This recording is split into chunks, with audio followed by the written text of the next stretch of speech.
Hai Na, gimana kabar hari ini? Sudah makan apa belum? Semoga kalau kalian lihat video ini lagi mengerjakan sesuatu atau habis mengerjakan sesuatu, mungkin nontonnya di malam hari. Habis ini kalian recharge, jangan lupa makan ya. Pokoknya harus jaga kesehatan di tengah situasi yang sedang penuh dengan ketidakpastian dan konflik-konflik yang masih terus bergulir sampai saat ini. Mama juga mau mandi nih, habis membersihkan wajah. Ini kalian bisa pakai ini juga kalau misalkan kulitnya itu tipe kulit yang berjerawat nih, kayak mama tuh lagi ada jerawatnya. Oke, jadi apa yang ingin mama sampaikan saat ini berkaitan dengan isu sosial yang beberapa waktu ke belakang pasti kalian sering ini kan melihat berita perselingkuhan, terus apa lagi berita perceraian, atau mungkin dari kalian ada yang lagi life after breakup, atau misalkan lagi habis bercerai atau apapun itu ketika mengalami perpisahan ya, konflik relasi. Ini tadi kan mama mau mandi, terus tiba-tiba keinget sebenarnya diselingkuhi, kayak berpisah dengan pasangan atau bercerai, itu kan bukan sesuatu yang bisa anak-anakku ini kendalikan ya.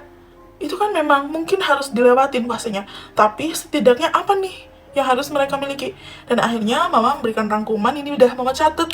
Kayaknya nanti kalau nanti keburu lupa, makanya sebelum mandi bikin video ini dulu. Jadi luka ketika kamu ditinggalkan atau diselingkuhi itu bukan salah kamu. Dan harusnya hal itu tidak membuat value kamu turun atau membuat kamu merasa rendah diri. Karena luka-luka ditinggalkan, luka-luka diselingkuhi, itu adalah luka yang juga membuat harga diri perempuan merasa turun, merasa tidak bernilai. Alhasil apa? Biasanya perempuan itu akan mengulang pola-pola hubungan yang serupa. Dan satu lagi, berita-berita yang ada di luar sana, berita perceraian, berita dipergokin selingkuh gitu ya, dilabrak sama istri sah, berita artis atau selebgram atau influencer idola kalian bercerai, itu memang kadang-kadang membuat ketakutan pada diri kalian pastinya ya. Dan mulai sekarang ketika melihat berita seperti itu lagi, jangan membuat kalian takut terlalu dalam. Kalian harus ingat, memang yang keluar di publik itu adalah pasti Tuhan ingin tunjukkan ke kita, dan kita harus ambil pelajarannya aja. Bukan berarti kalian harus takut. Intinya kalau kalian sedang ada dalam hubungan ya silakan jalani, mindful. Ketika kalian sedang dalam pernikahan ya silakan jalani. Tapi setidaknya kalian harus pegang 3 pilar ini. Kesadaran untuk menghadapi misalkan ada kemungkinan terburuk gitu. Jadi kalian tidak merasa rendah diri, tidak kehilangan diri kalian. Pilar yang pertama adalah pilar diri. Ini di dalamnya ada self-awareness dan healing. Kalian harus memiliki ini. Pilar yang pertama, isinya apa? Pertama, kenali value dan boundaries. Kamu kenali value diri kamu, apa yang kamu bisa, apa yang kamu miliki, apa yang membuat kamu tuh merasa hidup ketika ngelakuin itu. Itu adalah value, tidak selalu tentang material. Ya, value tidak selalu tentang uang atau jabatan. Tidak seperti itu. Pertama, kamu harus kenali value diri kamu. Yang kedua, kamu harus buat boundaries. Untuk boundaries ini kalau bisa kamu catat di titik mana orang tidak boleh melakukan sesuatu ke kamu ya, dan kamu juga harus tegas dengan boundaries itu. Terlebih ini dalam hubungan, jadi kamu harus tahu apa yang bisa kamu toleransi, apa yang masih bisa ditawar-tawar, dan apa yang udah nggak bisa. Oke, kalian harus catat itu. Karena apa? Boundaries itu adalah yang akan menjadi pelindung kamu. Dan ketika kamu kenal value kamu, meskipun kamu dalam kehancuran, meskipun kamu ditinggalkan, kamu tidak akan pernah kehilangan diri kamu, karena kamu kenal apa value kamu. Ya, ketika kamu patah hati, ketika kamu menangis-nangis, hidup kamu akan terus berjalan. Bahkan mungkin saat kamu terpisah dengan pasangan kamu yang tidak selaras denganmu, kamu justru akan dipertemukan dengan pasangan yang sejati. Setelah mengenali value dan boundaries, selanjutnya kamu juga harus tanamkan ini di mindset kamu, bahwa self-worth bukan ditentukan oleh pasangan kamu. Kamu merasa layak, kamu merasa pantas. Perasaan worth it, perasaan layak, perasaan pantas itu tidak hanya ketika kamu sedang mendapatkan pujian atau diberikan barang-barang atau diberikan sesuatu oleh pasangan kamu. Jadi meskipun kamu sekarang dalam hubungan ya, kamu boleh menerima ketika ada pasangan kamu memberi kamu pujian, memberi kamu kasih sayang. Ya, kamu harus apresiasi itu dan kamu harus syukuri. Tapi bukan berarti kamu melekat pada hal itu. Karena ketika kamu melekat pada hal itu, saat itu tidak kamu dapatkan, apa yang terjadi? Kamu merasa tidak pantas, kamu merasa tidak layak. Jadi hubungannya tidak seimbang lagi. Dan kamu juga jangan mau kalah sama pasangan kamu. Ketika pasangan kamu memberikan kamu cinta, kamu juga harus memberikan cinta lebih banyak ke diri kamu sendiri. Ketika masih ada lebihan, baru kamu berikan ke pasangan kamu. Jadi self-worth bukan ditentukan oleh pasangan, tapi diri kamu sendiri. Yang ketiga pastinya healing luka lama, terutama inner child ya.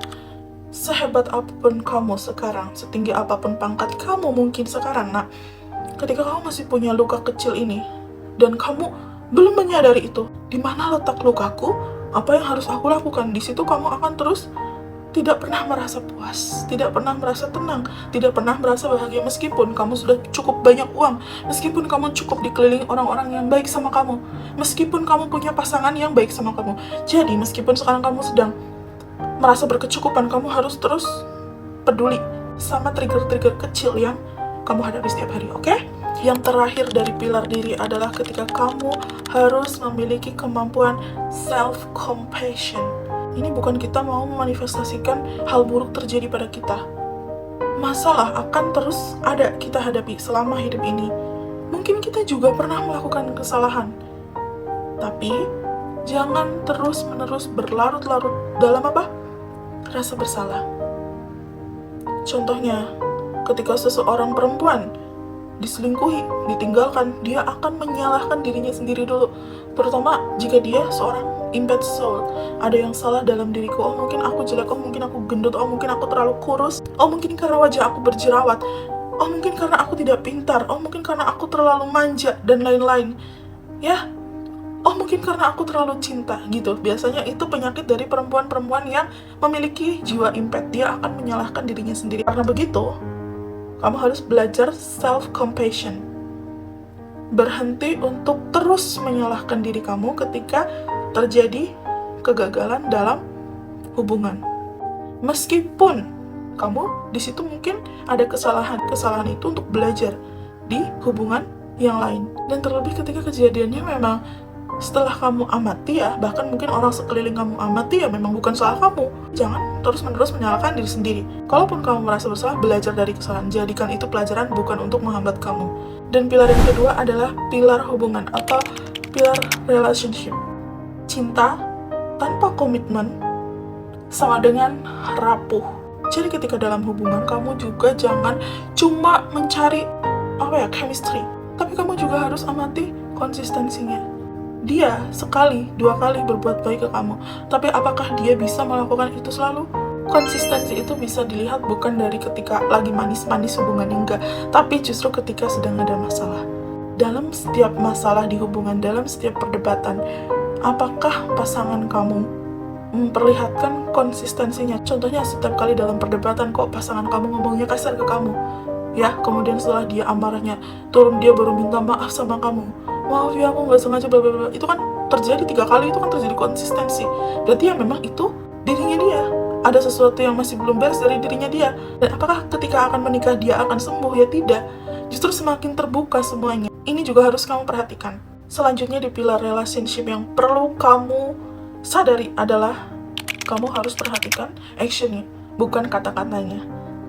Dia yang benar-benar berkomitmen adalah dia yang selalu menepati janji-janjinya, dia yang tidak berbohong pada dirinya sendiri, bahkan dia yang sangat menghargai waktu, terutama waktu kamu.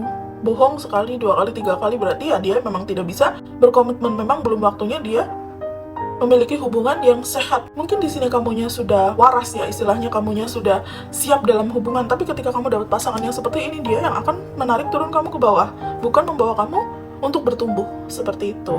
Jadi kamu harus punya kemampuan untuk mendeteksi ini, mempercayai tindakan, bukan sekedar kata-kata manisnya saja.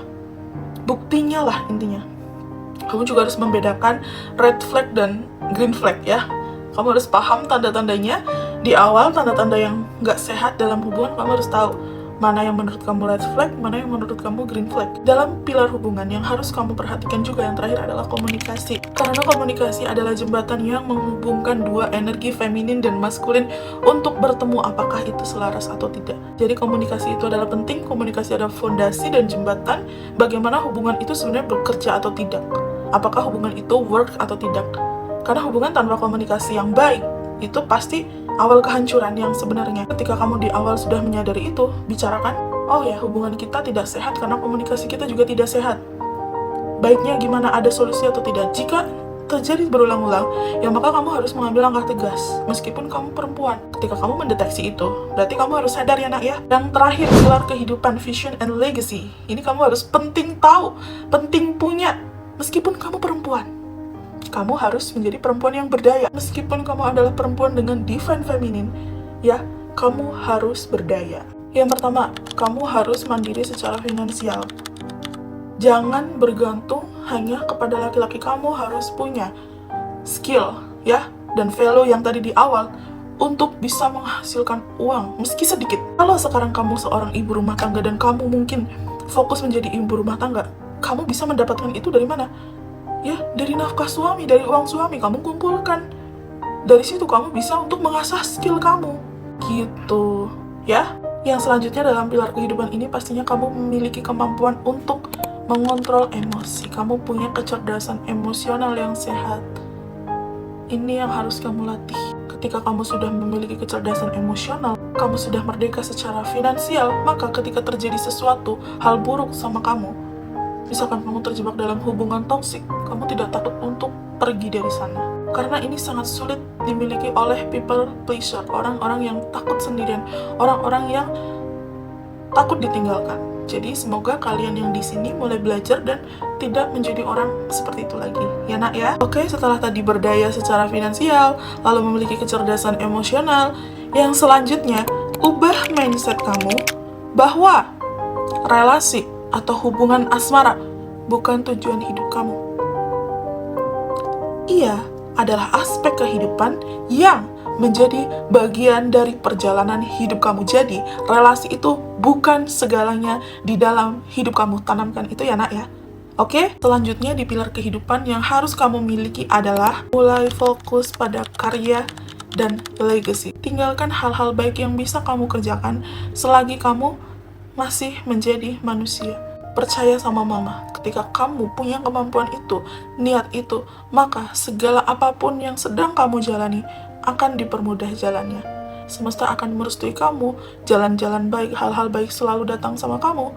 Ya, kamu harus percaya dengan energi itu nak, energi kelimpahan. Jadi fokus untuk membuat karya, fokus untuk mengembangkan diri, menanamkan dan menaburkan benih-benih baik, nilai-nilai kehidupan.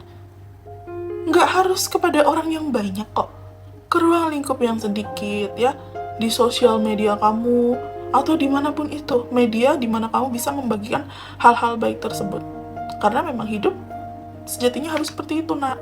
Percaya deh sama mama, kalau kamu udah kuasai 3 pilar tadi, ya, maka yang tadinya kamu khawatir, nanti kamu diselingkuhi, khawatir kamu ditinggalkan, itu nggak sempat mikirin ketakutan itu. Karena apa? Kamu sudah cukup sibuk untuk menjaga 3 pilar ini agar tetap kokoh, sehingga energi ketakutan, energi kecemasan, nggak kamu kasih energi, nggak kamu berikan energi. Sehingga pendulum itu di dalam diri kamu tuh mati, alias netral, ya. Jadi, alih-alih kamu takut, kamu harus fokus kepada diri kamu.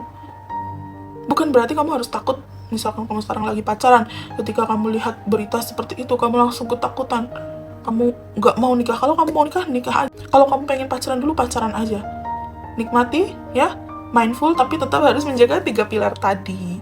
Gitu nak. Perlu kamu tahu ya nak, dalam hidup rasa takut, rasa cemas, khawatir itu wajar. Rasa takut, khawatir yang muncul itu kamu harus selesaikan. Apa sebabnya? Bagaimana aku harus menghadapinya? Ketika itu sudah kamu lakukan, maka sama saja kamu sedang memblokade energi ketakutan itu untuk termanifestasi di hidup kamu. Semua itu tentang energi. Apakah kamu akan memberinya energi atau kamu akan memblokadenya dan mengubah rasa takut itu menjadi cadangan energi untuk kamu menjalani hari-hari kamu ke depannya. Segitu dulu yang ingin mama sampaikan. Maaf kalau misalkan mama ada salah-salah kata. Maaf kalau mama bawel ya, namanya juga ibu-ibu.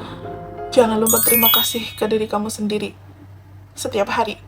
Kalau capek istirahat, bobonya jangan malam-malam. I love you. See you.